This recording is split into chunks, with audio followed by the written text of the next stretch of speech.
எல்லாருக்கும் வணக்கம். நான் உங்கள் விஸ்வா. வெல்கம் டு வியூகன் சேனல். லைக் பண்ணுங்க, ஷேர் பண்ணுங்க, கமெண்ட் பண்ணுங்க, சப்ஸ்கிரைப் பண்ணுங்க. பக்கத்துல இருக்க பெல் பட்டனை பிரஸ் பண்ணுங்க. கீழே டிஸ்கிரிப்ஷன்ல அபிஷியல் லிங்க்ஸ் எல்லாம் தரோம், ஃபாலோ பண்ணுங்க. வணக்கம், நான் உங்கள் கணேஷ். சோ இந்த எபிசோட்ல என்ன பார்க்க போறோம் அப்படின்னா, ஒரு பொண்ணு, அந்த பொண்ணை சுத்தி அவ லைஃப் ஃபுல்லாவே ஒரு மர்மமா இருந்து அவளோட இறப்பு வரைக்கும் ஒரு மர்மமா இருந்தா எப்படி இருக்கும், அந்த மாதிரி ஒரு விஷயம் தான். கண்டிப்பா இது ஒரு ட்ரூ இன்சிடென்ட் தான். சிண்டி ஜேம்ஸ் அப்படின்ற ஒரு பொண்ணை பத்தி தான். டோட்டலா அவ திருமணத்திலிருந்து அவ படிப்பிலிருந்து எல்லாமே ஒரு மர்மமா இருந்துச்சு. சோ அது ரொம்ப இன்ட்ரெஸ்டிங்கா இருக்கும் அப்படின்னு நினைச்சேன். சோ அதான் சொல்லணும்னு நினைச்சோம். சோ வாங்க நிகழ்ச்சிக்குள்ள போலாம்.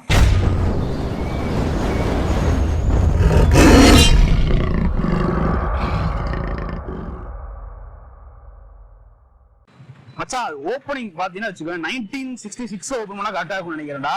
ஏன்னா 1966 தான் அந்த பொண்ணு வந்து நர்சிங் காலேஜ் இருந்து அந்த நர்சிங் கோர்ஸ் முடிச்சு வெளியில வரா. சரியா, அவர் நர்சிங் ஸ்கூல் அப்படின்னு வச்சுக்குவேன். ஏன்னா அந்த ஏஜ் தான் ஒரு 17-18 வயசு, அதுக்குள்ளதான் முடிக்கிறா. சோ வெளில வந்தவ ஒரு இடத்துல அவருக்கு ஒரு வேலை கிடைக்குது, அட்மினிஸ்ட்ரேட்டிவ் ப்ரொஃபஷனல் அப்படின்ற மாதிரி ஒரு வேலை கிடைக்குது. என்ன இடம் அப்படின்னா, இந்த குழந்தைகளோட பிஹேவியர் எல்லாம் கொஞ்சம் விஷயம் இருக்குல்லடா, கொஞ்சம் சரியா பிஹேவ் பண்ண மாட்டாங்க, நெகட்டிவ் எமோஷன்ஸ் அதிகமா வெளிப்படுத்துவாங்க பத்தியா. சோ அந்த கரெக்ட் பண்றதுக்கு, அந்த விஷயத்தெல்லாம் கரெக்ட் பண்றதுக்கு அந்த மாதிரியான ஒரு இடத்துல வந்து இந்த பொண்ணுக்கு வந்து ஒரு அட்மினிஸ்ட்ரேட்டிவ் வேலை கிடைக்குது. சோ அங்கேயே வந்து அவ அந்த நர்சிங் அட்மினிஸ்ட்ரேட்டிவ் தான். சோ அதை தொடர்ந்து பண்ணிட்டு இருக்காடா. இதுல இருந்து கொஞ்சம் வருஷத்துலயே அவளுக்கு வந்து ஒரு டாக்டர் கூட ஒரு ஃப்ரெண்ட்ஷிப் ஆகுறான். அந்த டாக்டர் வந்து இவளோட ஒரு 18 வருஷம் பெரிய மச்சான். நம்ம அந்த ஆரியா சாயிஷாவா என்னமோ அவங்க கல்யாணம் மாதிரி, ஓகேவா. சோ 18 வருஷம் பெரியவர். ஆனா அவ அதெல்லாம் நினைக்கல, நல்லா ஃப்ரெண்டா பழகுறாங்க, அப்படியே காதலாக மாறி அப்புறம் கல்யாணமும் பண்ணிடுறாங்க. கிட்டத்தட்ட ஒரு 7 வருடம் 8 வருடம் நல்லா போகுது கல்யாணம். 12 வருஷமே நல்லா போகுது மச்சான் கல்யாண வாழ்க்கை நல்லா போகுது. 1982 வரைக்கும் தான். சரி, 82ல அவங்களுக்கு வந்து இது வரைக்கும் இருந்த சண்டைகள் எல்லாம் பெருசாகி ஒரு பிரச்சனை வந்து 2 பேரும் செப்பரேட் ஆயிடுறாங்க. ஓகேவா. சோ 66ல இருந்து 82க்குள்ள ஒரு லைஃப் தான். இந்த செப்பரேட் ஆன 4 மாசம் வரைக்கும் பரவாயில்ல, அவளுக்கு ஆஸ் யூஷுவல் போகுது. அந்த டல்லு ஃபீல் அதெல்லாம் இருக்கு. அந்த 4 மாசத்துக்கு பிறகு பெரிய விஷயம் அவ லைஃப்ல நடக்க ஆரம்பிக்குதுடா. அந்த 4 மாசத்துக்கு பிறகு ஒரு 7 வருஷம் தான் உயிரோடவே இருந்தாடா. அந்த 7 வருஷத்துக்குள்ள என்னென்ன அல்லல் பட்டா அப்படின்றதுதான் மச்சான் இது டோட்டலாவே. சரியா, ரொம்ப ரொம்ப விஷயமா இருக்கும். நான் உங்களுக்கு கண்டினியூ பண்றேன், நீ அப்படி கேளு. 4 மாசத்துக்கு பிறகு நான் சொன்ன பாத்தியா, அதற்கு பிறகு அந்த 7 வருஷத்துக்குள்ள கிட்டத்தட்ட 100க்கும் மேற்பட்ட தடவை அவ போலீஸ் கிட்ட வந்து தன்னை யாரோ வந்து ஏதோ பண்ண பாக்குறாங்க, கொலை பண்ண பாக்குறாங்க, ஸ்டாக் பண்றாங்க, எனக்கு வந்து வித்தியாசமான போன் கால்ஸ் வருது, வித்தியாசமா லெட்டர்ஸ் வருது அப்படிலாம் சொல்றான். இது என்ன அப்படி ஒவ்வொன்னா பார்த்தோம் அப்படின்னா, இவளுக்கு வந்து யாரோ வெளியில நடந்து போவல, யாரோ ஸ்டாக் பண்ற மாதிரி இருக்கிறா, யாரோ இவளுக்கு தெரியாம ஃபாலோ பண்ணிக்கிற மாதிரியான இவளுக்கு வந்து வருது. நமக்கு தெரியல, ஒரு பெண்ணுக்கு தெரியும் சொல்லுவாங்க தெரியுமா, அந்த மாதிரி இவளே யாரோ ஃபாலோ பண்ற மாதிரி இருக்கு. முதல்ல ஒருத்தங்க தான் அப்படின்னு வந்து நினைச்சிருக்காங்க தான். அதுக்கு பிறகு போக போக பாத்தீங்கன்னா ஒரு 2 பேரு 3 பேர் அப்படின்ற ஒரு மைண்ட் இவளுக்கு வருது. ஓகேவா. சோ இதுதான் ஃபர்ஸ்ட். அப்படியே போக போக போக அவ அப்படியே வேலைக்கு போறா, எல்லாம் பாக்குறா, எல்லாம் பண்றாடா. சரியா, அவளுடைய ஜாப் எல்லாமே போயிட்டு இருக்கா. ஒரு டைம்ல என்ன ஆகுதுன்னு பாத்தீங்கன்னா, இவ வீட்டுக்கு வந்து போன் கால் வருது மச்சான். என்ன மாதிரினா, நைட் யாரோ கால் பண்ணுவாங்க, அட்டன் பண்ணா ரொம்ப ரோபோட்டிக் வாய்ஸ் மாதிரி இருக்கும். அதாவது ரஃபா இருக்கும். ரோபோட் வாய்ஸ் இல்ல, ஆக்சுவல் ஹியூமன் வாய்ஸ் தான். வாய்ஸோட ரஃபா இருக்குமா? டெஃபினட்டா. இந்த கரடு தாடி விட ரொம்ப ரஃபா இருக்கும். ஓகேவா. சோ அப்படி வந்து அந்த பொண்ணுக்கு வந்து கால் வரும். அந்த போன்ல ஒவ்வொருத்தரையும் ஒவ்வொரு நைட்டும் அந்த கால் வரும்.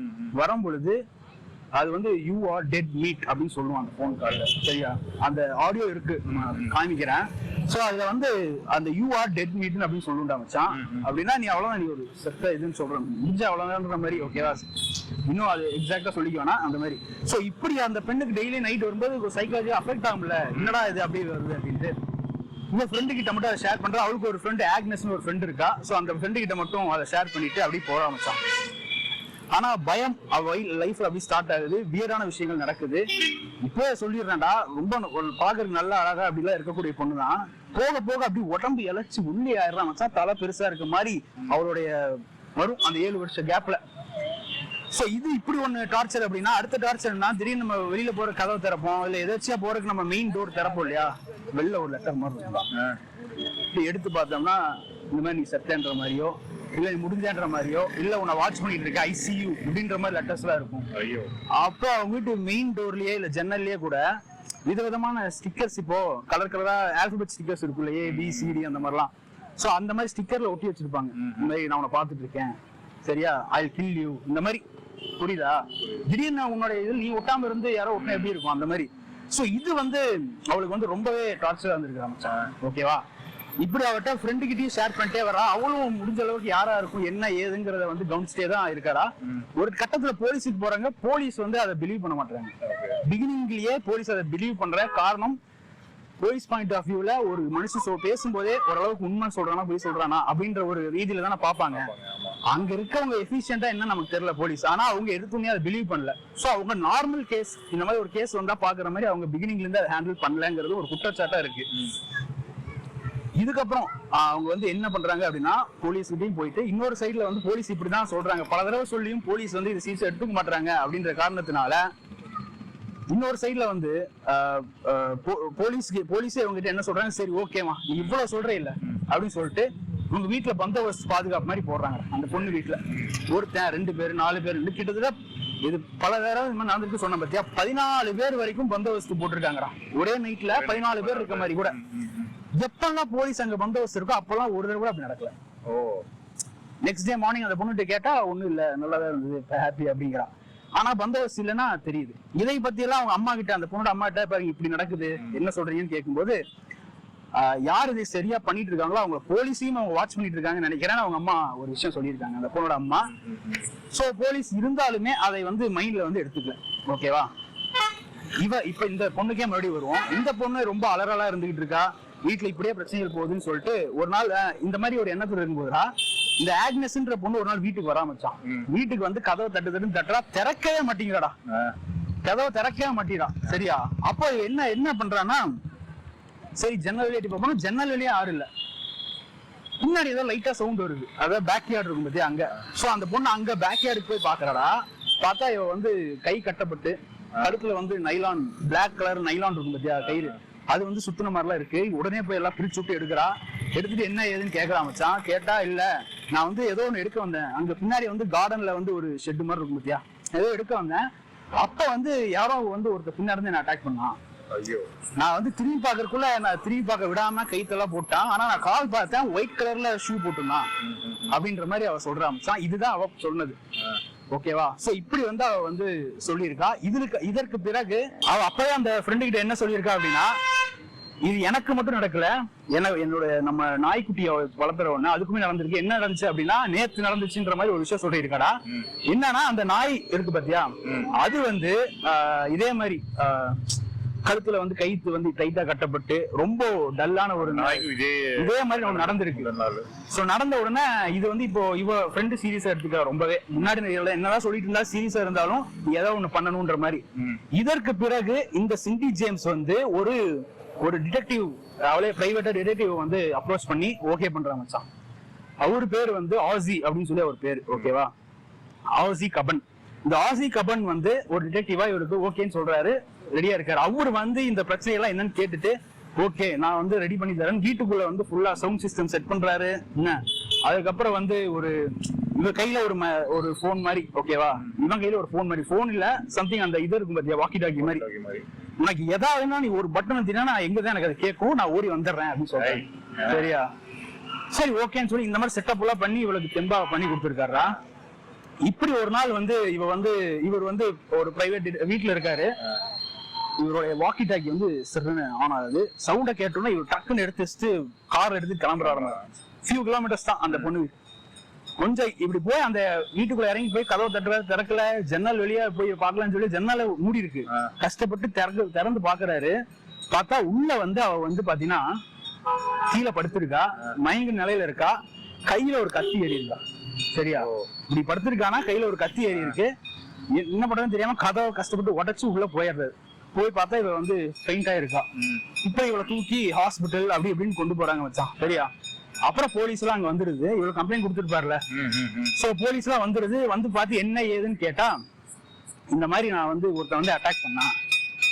என்ன அட்டாக் பண்ணா எப்படி அப்படின்னா, அவர் இந்த மாதிரி வந்தான், வந்து என்ன வந்து இது பண்ண சொல்லிட்டு பேசாம சேர்ல உட்காந்துட்டு என்னையே பார்த்துட்டு இருந்தான். கத்தக்கூடாதுன்னு சொல்லிட்டான். ஏதாவது இதை போய் யார்கிட்டயோ வெளியில சொன்னாலோ ஏதாவது சொன்னாலோ என் ஃபேமிலியை வந்து அட்டாக் பண்ணிடுறேன் அப்படி இப்படின்லாம் பேசுறாங்க. பேசிட்டு போகும்போது கையில அப்படி கத்தி குத்திட்டு கழுத்தையும் இங்க லைட்டா இப்படி பண்ணிருக்கான், ஸ்டிச் பண்ணிருக்கான் லைட்டா. பண்ணிட்டு போயிட்டான், அந்த இதுலதான் ரத்தம் போனங்காட்டி இவன் மயங்கிட்டான். சோ இப்படி வந்து சொல்லிட்டு போயிருக்கான்டா. இதை வந்து போலீஸ் கிட்ட சொல்றா. போலீஸ் இப்பவும் இதை நம்பல. சரியா, அதை வந்து சீரியஸா எடுத்துக்க நம்பல. சரி, ஃபேமிலின்னு சொன்னா இவ ஃபேமிலிட்ட பேசலாம். முன்னாடி அம்மா அப்பாட்ட மட்டும் பேசிட்டு இருந்தாங்க, இப்ப என்ன ஏன்னு கேட்கலாம் போது இப்ப இந்த ஹஸ்பண்ட் அப்படிங்கிறது பேச்சு வருது. ஹஸ்பண்ட் பேர் வந்து ராய் மேக் பீஸ். ஓகேவா, பேர்லயே மேக் பீஸ் இருக்கு. ஆனா அவருக்கு பேர் ரொம்ப உங்களுக்கு அந்த மாதிரி பேர் ரொம்ப பிடிக்கும் இல்லையா? ரைட் தான். சோ மேக் பீஸ் இருக்கா. ஆனா வந்து பாத்தீங்கன்னா பீஸ் இல்லாத ஒரு சூழல் இருக்கு பத்தியா, அந்த மாதிரி சொல்றேன். சோ இப்போ வந்து போலீஸ் அவரை போய் கேக்குறாங்க. விசாரிச்சா எனக்குமே அப்படி ஒரு கால் வந்துச்சு, நான் ரெக்கார்ட் பண்ணி வச்சிருக்கேன். அந்த அப்பெல்லாம் லேண்ட்லைன் தான். ஓகேவா, இதெல்லாம் 80s நடக்குது. ஓகேவா, ஆனா என்கிட்ட கால் என்கிட்ட இருக்கு அப்படின்னு அந்த கால் டேப் போட்டு காமிக்கிறாருடா. சரியா, போட்டு காமிச்சா இந்த யூ டெட் ஒரு பத்தியா அது வருதுடா. ஓகேவா, ஆனா என்ன விஷயம், நானும் அந்த ஆடியோ கேட்டேன். பட் அது பத்தி கடைசியில பேசுவோம் மச்சான். இப்ப இப்படி வந்து அது போய்கிட்டு இருக்கு. இந்த ஒரு ஹஸ்பண்ட் ரீதியா போயிட்டு எனக்கும் அந்த கால் வந்துச்சுன்னா சொல்லிட்டு அவர் என்ன சொல்றாருன்னா, அவ வந்து ஒரு பர்சனாலிட்டி டிஸார்டர், இந்த மாதிரி அவளுக்கு நோய் இருக்கிறதுக்கு வாய்ப்பு இருக்கு அப்படின்ற மாதிரி சொல்றேன். ஏன்னா அவர் ஒரு டாக்டர் வேற. நான் முன்னாடி வந்து சில இந்த மாதிரி சின்ன சின்ன எக்ஸ்பீரியன்ஸ் இருந்தது, பட் இவ்வளவு பெருசா லீட் ஆகும் எனக்கு தெரியலன்ற மாதிரி அவரு சொல்றாரு. இவங்க என்ன சொல்றாங்கன்னா, உங்க ஒய்ஃப் வந்து உங்க மேலதான், எக்ஸ் ஒய்ஃப் வந்து உங்க மேலதான் சந்தேகப்படுறாங்க அப்படின்ற ஒரு விஷயமே அவங்க வந்து சொல்லியிருக்காங்க. அப்புறம் பட் அவரை வந்து சீரியஸா எடுத்துக்க முடியல, ஏன்னா அவர் பெர்ஃபெக்டா அவருடைய விஷயங்களை சொல்லிடுறாரு. இப்ப திரும்பியும் போலீஸ் வந்து இங்க வந்துடுறாங்க, இதை அப்படியே விட்டுறாங்க. அதற்குள்ள இவனுக்கு என்னென்னமோ மச்சான். சரியா, என்னென்னமோ, அதாவது ரொம்ப பயந்துக்கிறா. இதே மாதிரி இந்த நோட்டீஸ் விஷயம், போன் விஷயம் டெய்லி பேசிஸ்ல போயிட்டே இருக்கு.